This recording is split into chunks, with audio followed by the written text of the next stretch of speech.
Okay, I'm gonna start this over. I got sidetracked with a little hummingbird. Good morning. Today's Tuesday. I'm outside Tuesday morning. I have little Abby with me, enjoying some coffee, and she had some milk. And today's a day I've been looking forward to for a while. It is my last chemo infusion, so I'm very excited. And I just wanted, it's been a little over a year now since I got my diagnosis last June 2020. And I just wanted to make this video to kind of do a quick update of where we're at and what the future tentatively holds. So June 8th, 2020 is when I got diagnosed. June 10th, found out I was pregnant. It is now June 15th of 2021. I've had 1 surgery and 6 chemo infusions. And then coming up, I have another surgery. August 6th is my surgery.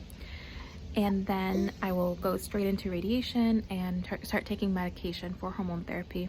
And then I also have another surgery about 6 months after I finish radiation. I will be having hopefully one of my last surgeries. So the surgery that I'm having in August is they're gonna go into the my left breast where I had my last surgery. I have an implant. They're going to remove the implant and they're going to remove as much tissue as, excuse me. They're going to remove the implant and then remove as much tissue as they can, and all the cancer. And they will not be replacing an implant. They're just going to make me flat. And then I don't think, I have to find out. I'm going to ask that today about if they're going to check my lymph nodes again. I don't know how they can, if they already had the auxiliary ones looked at or how that works.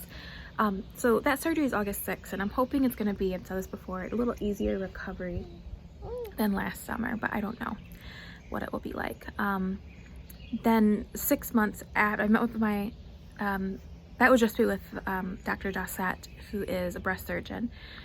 I met with my my plastic surgeon who did help with my last surgery, and our plan going forward is 6 months after radiation we're going to insert an implant or do like fillers on my left breast.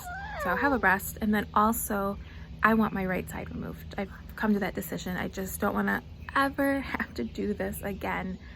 And it doesn't 100% take, it doesn't, like, you know, doing this proactively doesn't like change outcomes, they said, but it, you know, it does reduce the risk of breast cancer coming on my right breast.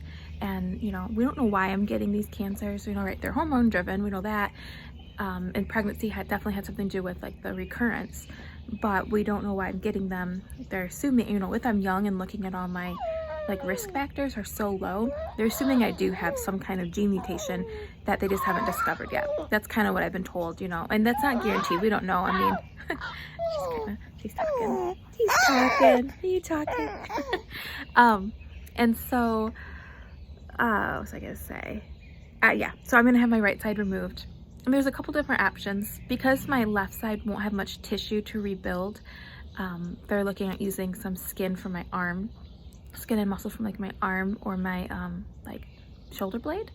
That's one option, and with like implants. And another option is actually to use like some like fat and skin and muscle from my stomach, and just actually create the breast with that, both breasts, and there wouldn't be anything foreign in me that way. And it's kind of like a lifelong thing, but it's a very long, hard recovery. So I have to make a decision about that. You know, if I do go with the implants and using like skin from my arm or shoulder, it's a shorter recovery, like 6 weeks, like I'm used to. If I do the other one, it is a 3-month recovery, and I'm like kind of hunched over, and I can't pick up my babies, and they're still little. You know, well, Abby will be a year then, and Charlotte will be 3, but still, I mean, that's just such a long time. But I won't ever, most likely, have to have another surgery. So I just need to make the decision, and I have plenty of time to do my research and meet with more doctors and figure that out. But the surgery coming up is just removal of the implant and sewing me flat for the interim. So that's what it's gonna be. So yeah, it's been a crazy year. You know what? And we still have like almost another year to go, at least over a half a year to go, because I haven't even started radiation. So this definitely is a marathon, as everyone has told me, and not a sprint. I just like to sprint through things. Even though I'm always been a long distance runner, I have impatience for this, but I'm really looking forward to today finishing this infusion and this chemo because this really has been hard. Now, this is most likely my last chemo.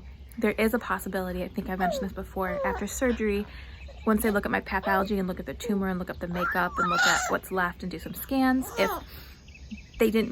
chemo didn't do its job, which there's no reason to think it shouldn't, then I will most likely have more chemotherapy, just a different type, a little bit, even a stronger type, I guess. So pray that doesn't happen and that I can just go into radiation and not have to have any more chemotherapy in my entire life. Yeah, so that's a year update. I think I'll post this. I don't know, I probably should do my makeup and put a hat on, but I just have a minute right now. Abby's sleeping, Paul's working, or not Abby, Charlotte's sleeping. She's sick, poor girl, she's not sleeping good. Abby, I just fed her, we're out here. So yeah, thank you. Bye, say bye-bye. Bye-bye.